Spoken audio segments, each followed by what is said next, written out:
Hello everyone, welcome to another series of today's GK. Let's begin with previous day practice question. Question was Human Rights Day is observed every year on 10 December.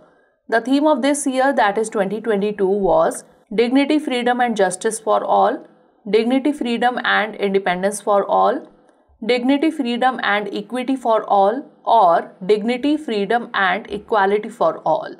The correct answer is option A, Dignity, Freedom and Justice for All. Recently, Universal Declaration of Human Rights or UDHR has completed its 74 years. The 75th anniversary of the Universal Declaration of Human Rights will be celebrated on 10 December 2023. The United Nations General Assembly adopted the UDHR on 10th December 1948. This is why Human Rights Day is observed every year on 10 December.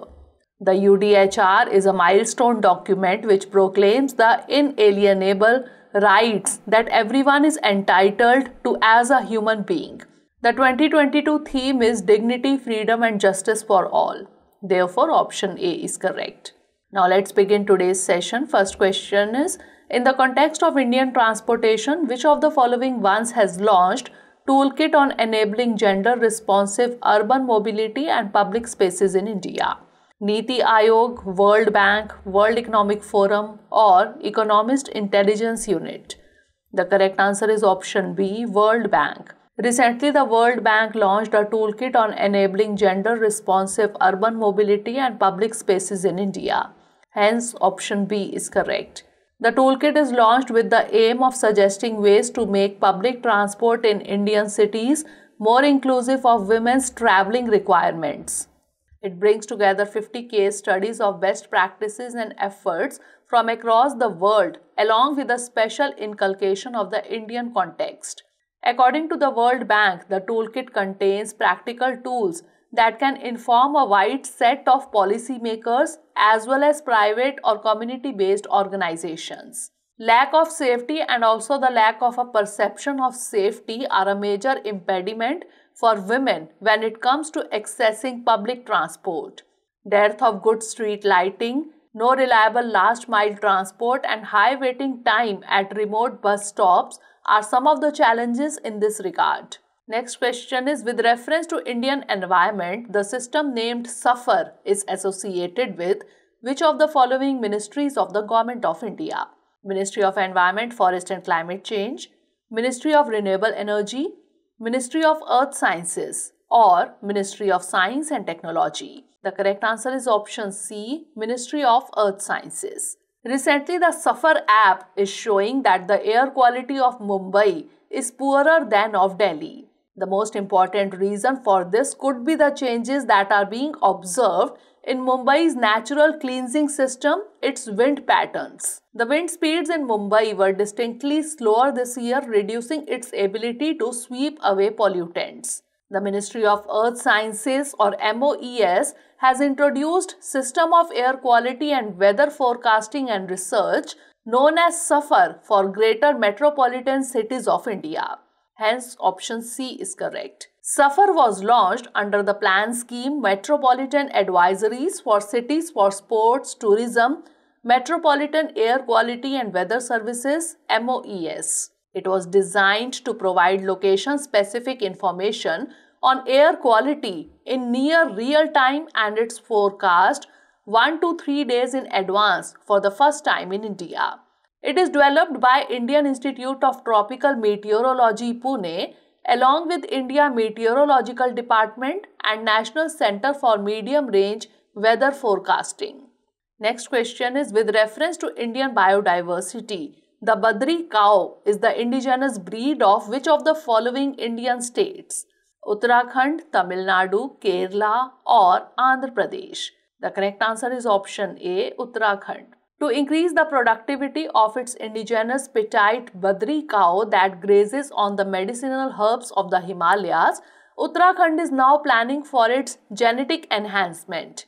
Hence, option A is correct. The officials of Uttarakhand proposed to use sex-sorted semen technology to improve production of Badri cattle.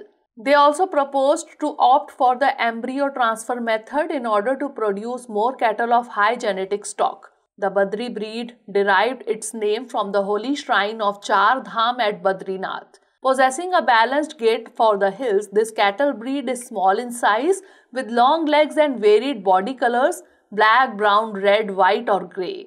This breed is comparatively more resistant to diseases, mostly due to its eating habits. She eats medicinal herbs and is far away from pollution, polythene and other harmful things that cows in the plains are subject to. Next question is, recently the term 𝐶R 𝐶ONI was in the news. It is related to Artemis mission of NASA, tropical cyclone Mendos, Antarctica expedition or toughest material.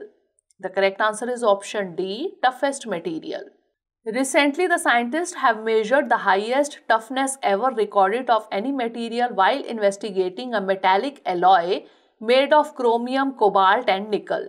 CrCONI is a subset of a class of metals called high entropy alloys, that is HEAs. All the alloys in use today contain a high proportion of one element with lower amounts of additional elements added, but HEAs are made of an equal mix of each constituent element. The toughness of this material near liquid helium temperatures, that is 20 Kelvin, is as high as 500 megapascals square root meters. Not only is the metal exceptionally strong and ductile, its strength and ductility improves as it gets colder.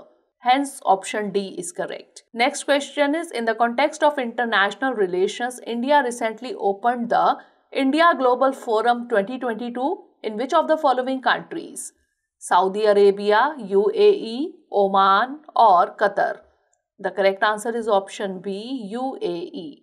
External Affairs Minister of India inaugurated the India Global Forum in UAE 2022 recently. Hence, option B is correct.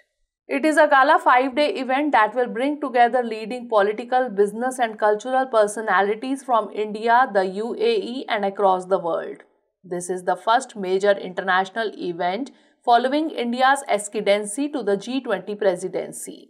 Covering the breadth of bilateral relations between India and the UAE, climate finance, technology and investments, the 5-day event will also be an opportunity to discuss India's global aspirations.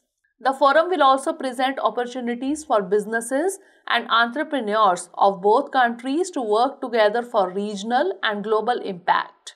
Next question is, consider the following statements. 1. The Chief Minister shall be appointed by the President. 2. The total number of ministers, including the Chief Minister in the Council of Ministers in a state, shall not exceed 15%. Which of the above given statement or statements is or are correct? 1 only, 2 only, both 1 and 2, or neither 1 nor 2? The correct answer is option B, 2 only. Recently, Sukhwinder Singh Sukhu took oath as the 15th Chief Minister of Himachal Pradesh. The Chief Minister shall be appointed by the Governor, Article 164. Other ministers shall be appointed by the Governor on the advice of the Chief Minister. Hence, statement 1 is not correct. Ministers shall hold office during the pleasure of the Governor. The total number of ministers, including the Chief Minister in the Council of Ministers in a state, shall not exceed 15% of the total number of members of the Legislative Assembly of that state. This provision is added by 91st Constitutional Amendment Act 2003. Hence, statement 2 is correct. Therefore, option B is correct. Provided that the number of ministers, including the Chief Minister in a state, shall not be less than 12. Next question is, which of the following best explains Meizotropis pellita, Fritilloria cirrhosa and Dactylorhiza hatagirea? Medicinal plants, corals, ocean deposits or pesticides? The correct answer is option A, medicinal plants. Recently, 3 medicinal plant species found in the Himalayas have made it to IUCN Red List of Threatened Species. Meizotropis pellita has been assessed as critically endangered, Fritilloria cirrhosa as vulnerable and Dactylorhiza hatagirea as endangered. Hence, option A is correct. Meizotropis pellita, commonly known as patwa, is a perennial shrub with restricted distribution that is endemic to Uttarakhand. The essential oil extracted from the leaves of the species possesses strong antioxidants. The plant Fritilloria kirchosa is a strong cough suppressant, and Dactylorhiza, hatagirea or salam panja is extensively used in Ayurveda, Siddha, Unani and other alternative systems of medicine to cure dysentery, gastritis, chronic fever, cough and stomach aches. Next question is, consider the following statements regarding the PM Svanidhi scheme. 1. The scheme is a centrally sponsored scheme. 2. It is fully funded by the Ministry of Housing and Urban Affairs. Which of the above given statement or statements is or are correct? 1 only, 2 only, both 1 and 2, or neither 1 nor 2. The correct answer is option B, 2 only.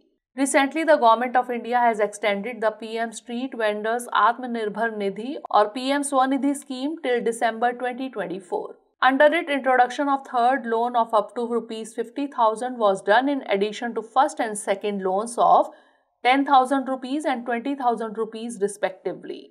It will extend Svanidhi se Samriddhi component for all beneficiaries of PM Svanidhi scheme across the country. The scheme is a central sector scheme that is fully funded by the Ministry of Housing and Urban Affairs with the following objectives: to facilitate working capital loan of up to Rs 10,000, to incentivize regular repayment and to reward digital transactions.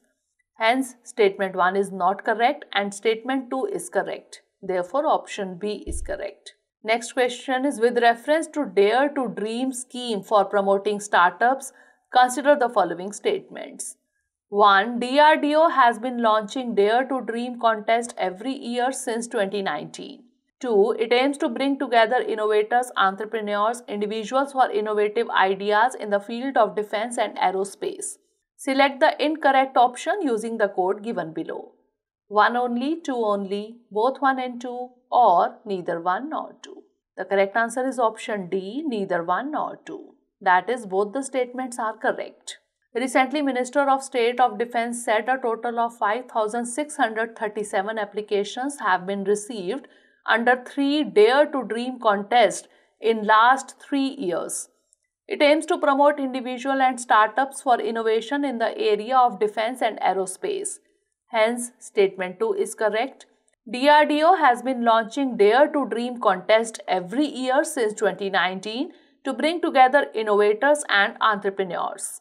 The selection criteria for evaluation of the entries are completeness of proposal, scientific soundness, design completeness and innovation.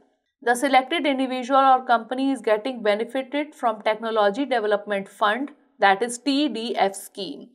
Hence, statement 1 is also correct. Therefore, option D is correct. Last question is, Singapore Declaration is sometimes seen in the news. It is related with climate change, space diplomacy, protection of biodiversity, or workers' rights and freedom of association. The correct answer is option D, workers' rights and freedom of association.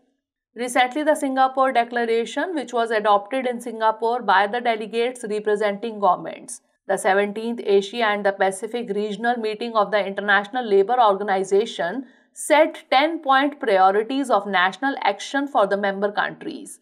It deals with the issue of dwindling wages of workers, inflation and unemployment. It urged the governments to ensure labour protection for all through the promotion of freedom of association.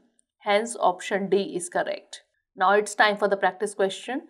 Which of the following has developed and launched a portal GHAR? Ministry of Housing and Urban Affairs, National Commission for Protection of Child Rights, Ministry of Social Justice and Empowerment, or National Commission for Women? Send the answer of this question in the comment section. Stay tuned for the next episode. Thanks for watching.